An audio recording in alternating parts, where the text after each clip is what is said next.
नमस्कार, आप देख रहे हैं जनता टीवी। मैं हूं आपके साथ अमन त्रिपाठी। बुलेटिन में रुक करेंगे उत्तराखंड से जुड़ी कुछ अहम खबरों की ओर। रुद्रपुर में 10 जनवरी को नारी शक्ति वंदन कार्यक्रम के साथ ही सीएम धामी की तैयारी शुरू हुई। रुद्रपुर में 10 जनवरी को नारी शक्ति वंदन कार्यक्रम के साथ सीएम धामी तैयारी करते हुए नजर आए, जहां पर जिलाधिकारी ने तैयारियों का जायजा लिया। सीएम धामी इस दौरान सरस मेले का उद्घाटन करते नजर आएंगे। वहीं सीएम धामी रोड शो में भी हिस्सा लेंगे। 10 जनवरी को नारी शक्ति वंदन कार्यक्रम का आयोजन किया जाना है। उसके बाद गल्ला मंडी से गांधी पार्क तक रोड शो में भी हिस्सा लेकर लोगों का अभिवादन करेंगे। कार्यक्रम की तैयारियों को लेकर जिलाधिकारी उदयराज सिंह ने आज गांधी पार्क का एक बार दोबारा निरीक्षण किया, जहां जिले भर से 45,000 से भी अधिक महिलाओं के आने की संभावना है।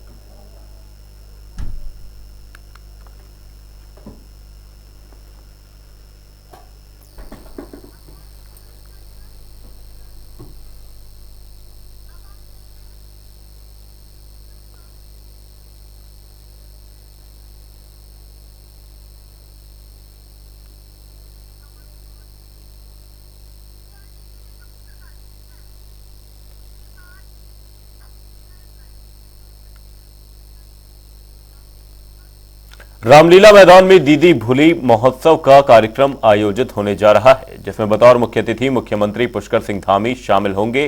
कार्यक्रम में शामिल होने से पहले सीएम नगर क्षेत्र में रोड शो करेंगे। रोड शो के दौरान सीएम के ऊपर नगर क्षेत्र में पुष्प वर्षा की जाएगी। वहीं दीदी भूली महोत्सव के कार्यक्रम के दौरान सीएम विभिन्न योजनाओं के लाभार्थियों से संवाद करेंगे। साथ ही विभिन्न विकास परक योजनाओं का लोकार्पण और शिलान्यास भी करते नजर आएंगे।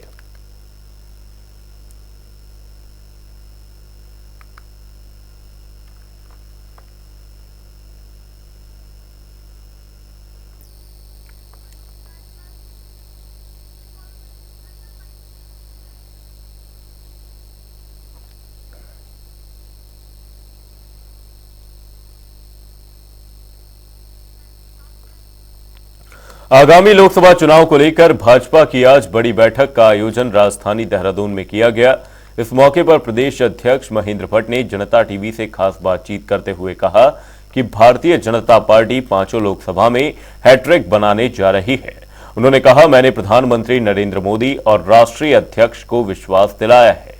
उत्तराखंड की जीत अभूतपूर्व जीत होगी और उसे जीत के बाद विरोधी लंबे समय तक बीजेपी के सामने खड़े नहीं होंगे। इन तमाम मुद्दों पर हमारे संवाददाता से प्रदेश अध्यक्ष महेंद्र भट्ट ने खास बातचीत की। क्या कुछ रहा इस बातचीत में, वो सुनिए। प्रदेश अध्यक्ष महेंद्र भट्ट जी हमारे साथ मौजूद हैं। तमाम मुद्दों पर चर्चा कर रहे हैं। सर, बैठक हुई है, आज की बैठक है, काफी महत्वपूर्ण मानी जा रही है। किस तरीके से क्या कुछ अब योजनाएं बन रही हैं, किस तरीके से अब उस पर काम किया जाएगा? देखिए, भारतीय जनता पार्टी 5 लोकसभा में हैट्रिक बनाने जा रही है और हमने देश के प्रधानमंत्री जी को, राष्ट्रपति को मैंने विश्वास दिलाया है कि उत्तराखंड की जीत अभूतपूर्व जीत होगी और उस जीत के बाद अनेकों वर्षों विरोधी दल खड़े होने की स्थिति में नहीं होंगे। इसके लिए हमने कार्यक्रम की रचना बनाई है। अवसर भारत मोर्चे के कार्यक्रम तय किए, समाजकारों को जोड़ने के हमने कार्यक्रम तय किए, लोक मतदाता को जोड़ने के हमने कार्यक्रम तय किए और अपने राष्ट्रीय नेताओं की सभाएं, प्रदेश के नेताओं की सभाएं किन किन स्थानों पर होनी है उसके हमने कार्यक्रम तय किया। बूथ स्तर तक के कार्यकर्ताओं को किस तरीके से हम पार्टी काम में अलग अलग काम दें, हर काम के लिए कार्यकर्ता, हर कार्यकर्ता के लिए काम, इस दृष्टिकोण की रचना आज तैयार की है। अध्यक्ष जी, 5 लोकसभा सीट पे पूरा कंसल्टेशन अब रहेगा और सांसदों के भी लेखा जोखा देखा जाएगा। देखिए, सब विषय की चर्चा होती है और सांसदों के जो कार्य हैं, मैं कह सकता हूँ बहुत प्रभावी कार्य रहे हैं। आखिर जब भी कोई बड़ा कार्य होता है उसका श्रेय जब हम केंद्र को देते हैं तो सांसदों की बहुत भूमिका रहती है। हर काम के लिए का जो आज चर्चा हुई है और निश्चित मैं कह सकता हूँ प्रभावशाली कार्य किए हैं जो जनता को, हमको जनादेश की ओर बढ़ाएंगे। सर, एक सवाल लगातार कांग्रेस उठा रही है और कांग्रेस अब फिर से पदयात्रा निकाल रही है। इस पदयात्रा को आप किस रूप में देख रहे हैं? नहीं, वो चुनाव हारने से पहले शोक यात्रा है और जब इशू बचता नहीं है तो इस प्रकार के काम होते हैं। सभाओं में जनता आ नहीं रही है तो सोशल मीडिया में अपनी पोस्टर लिख रहे हैं। अब यात्रा निकालते सांकेतिक निकाल रहे हैं। जब मुद्दा विहीन कोई दल हो जाता है, उससे कोई कार्यक्रम बचता नहीं है, फिर उसकी परिणति ऐसी होती है। तो हमारे साथ मौजूद थे प्रदेश अध्यक्ष महेंद्र भट्ट, जिनका साफ तौर पर कहना था कि जो आगामी लोकसभा चुनाव है उसको लेकर इस बैठक का आयोजन किया गया है और बीजेपी एक बार फिर से लोकसभा चुनाव में अपनी जीत हासिल करेगी। वीडियो जर्नलिस्ट अनूप भट्ट के साथ नवीन शुक्ला, जनता टीवी, देहरादून। अध्यक्ष जी, तो वहीं लोकसभा चुनाव में बीजेपी की रणनीतियों को लेकर संवाददाता नवीन शुक्ला ने बीजेपी प्रदेश प्रभारी दुष्यंत कुमार गौतम से खास बातचीत की। क्या कुछ रहा इस बातचीत में, वो सुनिए। आगामी लोकसभा चुनाव को लेकर बीजेपी की बैठकों का दौर लगातार जारी है। आज राजधानी देहरादून में एक बड़ी बैठक का आयोजन किया गया। हमारे साथ मौजूद हैं प्रदेश प्रभारी दुष्यंत कुमार गौतम। उनसे बात करेंगे। सर, आज जो चर्चा हुई है उसमें क्या कुछ रणनीति तय की गई है? रणनीति बताने के लिए नहीं होती है, रणनीति काम के लिए होती है। 5 सीटें 5 लाख से ज्यादा से जीतेंगे। सर, दूसरी बात यह है कि आगामी जो चुनाव है उसकी रूपरेखा तय की गई है। तमाम जो कैबिनेट मंत्री है, मुख्यमंत्री जी से भी वार्ता हुई है। क्या कुछ अब आगे के लिए किस तरीके की तैयारी की गई है? चाहे कोई भी मंत्री हो, सांसद हो, विधायक हो, सब कार्यकर्ता है। कार्यकर्ता के तौर पर संगठन को आगे बढ़ाने का काम करेंगे। तो हमारे साथ मौजूद थे प्रदेश प्रभारी दुष्यंत कुमार गौतम, जिनका साफ तौर पर कहना था कि आगामी लोकसभा चुनाव को लेकर तमाम सारी जो बैठकें हैं उसको करने का काम किया गया है। इसके साथ ही जो 30 तारीख तक के जो कार्यक्रम है उसकी रूपरेखा तय की गई है। वीडियो जर्नलिस्ट अनूप भट्ट के साथ नवीन शुक्ला, जनता टीवी, देहरादून। अंकिता भंडारी हत्याकांड में आए नए घटनाक्रम पर प्रदेश कांग्रेस अध्यक्ष करण माहरा ने प्रेस कॉन्फ्रेंस की। इस दौरान करण माहरा ने भारतीय जनता पार्टी सरकार पर जमकर हमला बोला है। माहरा ने कहा कि कितनी बड़ी विडंबना है कि मुख्यमंत्री पुष्कर सिंह धामी सार्वजनिक मंचों से कांग्रेस के नैतिक बल में कमी होने की बात करते दिखाई दे रहे हैं। आगे उन्होंने क्या कुछ कहा, वो सुनिए।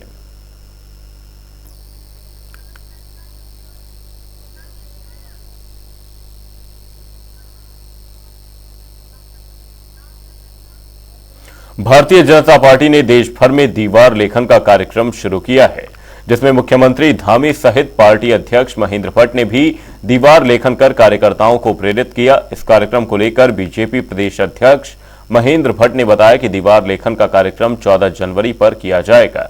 इसके तहत प्रत्येक बूथ में पार्टी का सिंबल और स्लोगन लेखन किया जा रहा है, जिसमें अब की बार 400 पार, तीसरी बार मोदी सरकार का नारा दिया गया है।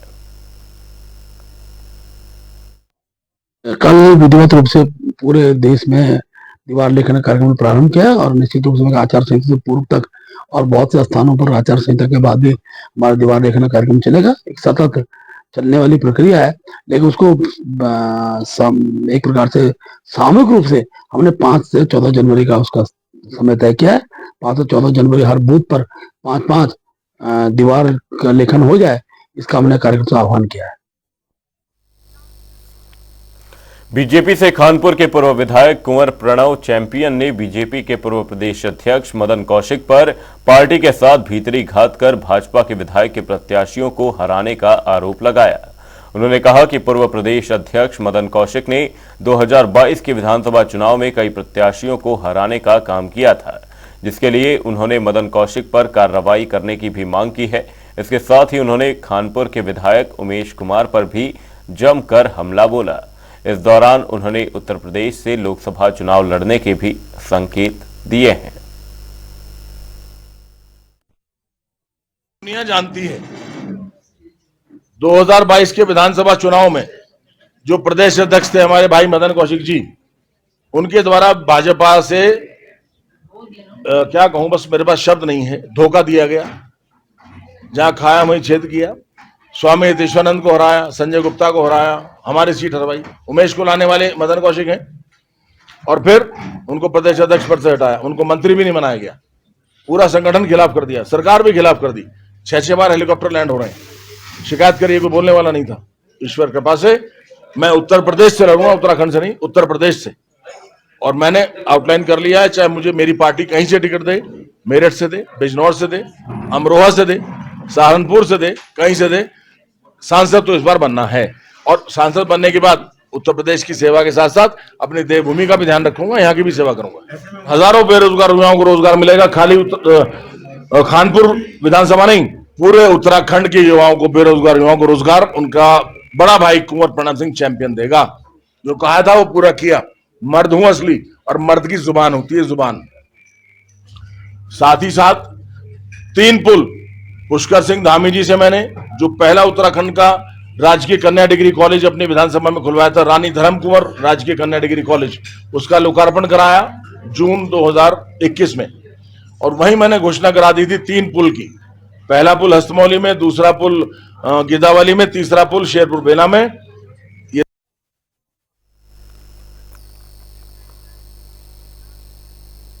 राजधानी देहरादून के सरकारी दून अस्पताल में कर्मचारियों की कमी का मामला गरमाता जा रहा है।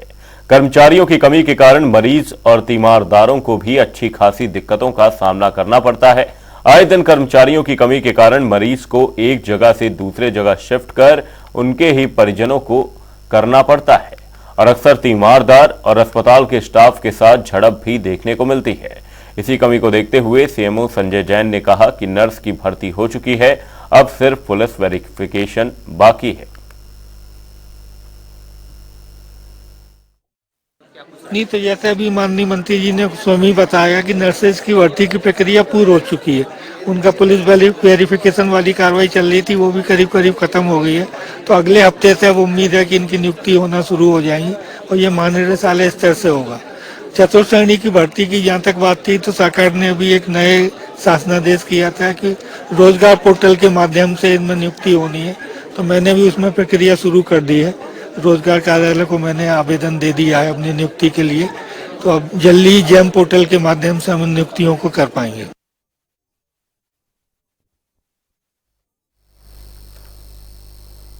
मसूरी में एसडीएम डॉक्टर दीपक सैनी ने एसडीएम कार्यालय में मसूरी के सभी स्टेक होल्डर्स के साथ बैठक की। इस दौरान मसूरी को व्यवस्थित किया जाने को लेकर कार्य योजना तैयार की गई। एसडीएम मसूरी ने मॉल रोड पर वाहनों की आवाजाही को कम किए जाने पर चर्चा की।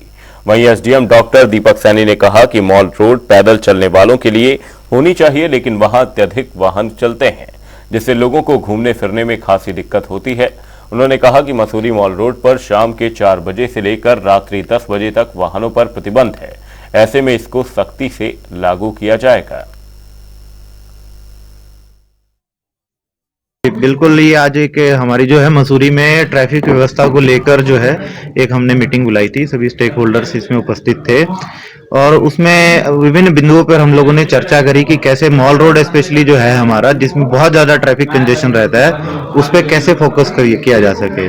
तो उसमें कुछ सुझाव जो निकल कर आए हैं उसको हम इम्प्लीमेंट करने की कोशिश करेंगे। कैसे हम व्हीकल फ्री रख सकते हैं जो है मॉल रोड को, उसमें एंट्रीज को कैसे रेगुलेट कर सकते हैं। जो हमारी कमर्शियल जो स्कूटीज हैं जो टैक्सी की तरह ऑपरेट करती हैं, जो यहाँ बिना लाइसेंस के हैं, जो जिनकी स्थान जो है अन्यत्र स्थान पर उनको लाइसेंस मिला हुआ है, तो उनको हम हटाने की कार्रवाई करेंगे यहाँ से।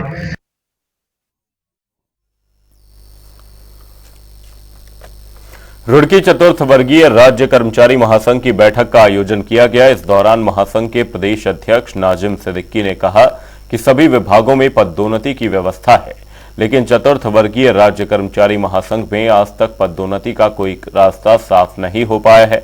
ऐसा लगता है कि इस पर सरकार गंभीर नहीं है। उन्होंने कहा कि प्रदेश सरकार ने जिस तरह से अन्य विभागों में पदोन्नति का रास्ता अपनाया है, उसी तरह से चतुर्थ श्रेणी कर्मचारियों को भी पदोन्नति मिलनी चाहिए।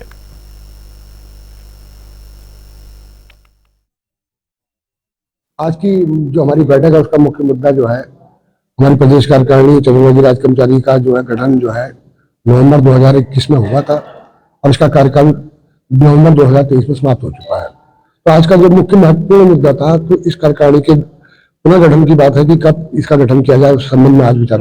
उत्तराखंड चतुर्वर्गीय कर्मचारी महासंघ की आदरणीय सिद्धि जी के नेतृत्व में जो हमारे प्रांत के अध्यक्ष है रुड़की मुख्यालय पर एक कार्यकारिणी की बैठक हुई है। हमारा एक ही मुद्दा था कि हमारा जो स्टाइपेंड पैटर्न हमसे छीना गया था, तो हमारा स्टाइपेंड पैटर्न को बहाल करते हुए हमें वाहन चालक की बात हमें 4200 ग्रेड पे दिया जाए।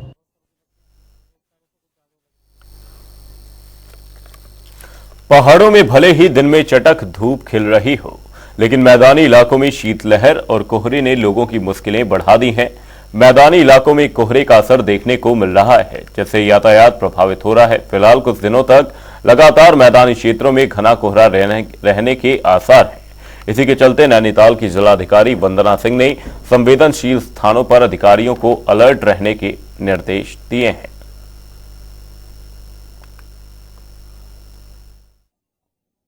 जो नगर क्षेत्र में बाहर खुले में सोने के संबंध में मामले आते हैं कि लोग खुले में सोते हैं जिनके पास आश्रय नहीं होता, ऐसे लोगों के लिए रैन बसेरों को प्रिपेयर करने के निर्देश विभागों को दिए हैं। सभी ईओज और नगर आयुक्त के द्वारा नगर निगम क्षेत्र में ग्रामीण क्षेत्रों में तहसीलदारों के माध्यम से लगातार अलाव की व्यवस्था कराए जाने के लिए निर्देशित किया गया है। जो रात को सारी टीमें गठित करी गई हैं समस्त यूएलबीज के माध्यम से, वो रात को राउंड करेंगे। अगर कोई खुले में सोते हुए मिलते हैं तो उनको रैन बसेरों तक ले जाने की व्यवस्था करेंगे। रैन बसेरों का साप्ताहिक निरीक्षण हमने अधिशासी अधिकारी और नगर आयुक्त को स्वयं करने के निर्देश दिए हैं। एक बार निरीक्षण विभाग की टीमों ने कर भी लिया है। जो छोटी छोटी समस्याएं हैं वहां संसाधनों के संबंध में उसकी पूर्ति भी कराई जा रही है। प्रदेश में मौसम की बेरुखी ने किसानों और बागवानों की चिंता बढ़ा दी है। बारिश और बर्फबारी न होने से सबसे ज्यादा मायूस किसान वर्ग है। बता दें कि बारिश और बर्फबारी का सबसे ज्यादा प्रभाव सेब की बागवानी पर पड़ता है। दरअसल सेब के अच्छे उत्पादन के लिए जनवरी के प्रथम सप्ताह में बर्फबारी बेहद जरूरी है। वहीं इसको लेकर कृषि वैज्ञानिक उत्पादन पर प्रतिकूल असर पड़ने की आशंका जता रहे हैं।